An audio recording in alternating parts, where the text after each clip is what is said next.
Reklamo si ng chest pain. Wait lang, sir. Go ahead, sir, from the start.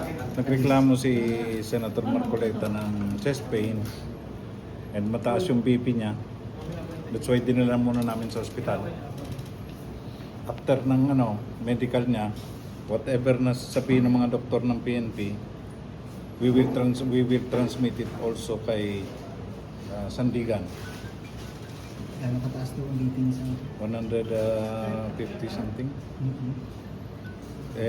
Na siya 72 years old na. But si Defensor and the other one, dinala na namin sa Sandigan Bayan for presentation sa court. We will wait for the commitment order. Kung saan sabihin ng Sandigan Bayan dadalhin, then that's the time na itatransport sila doon. So makatuwid sa PNP General Hospital po muna si Senator Marcoleta pansamantala. We will wait kasi ongoing ang ongoing ang medical niya doon.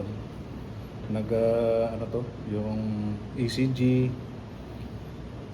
chine-check up siya ngayon ng mga doctors. Then we will inform yung Sandigan. But if he is fit to travel, we will be returning the warrant today sa sa Sandigan, then we will wait. At kasama siya doon sa return of warrant. Yes. Pero nakadepende po yan kung ano sasabihin ng mga doktor. Yes. Yes. Kasi may karapatan po siya . He's 72 years old.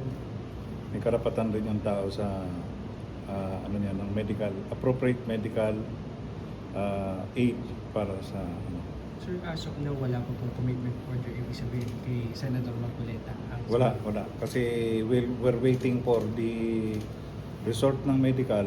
Then after that, we will inform yung Sandigan Bayan.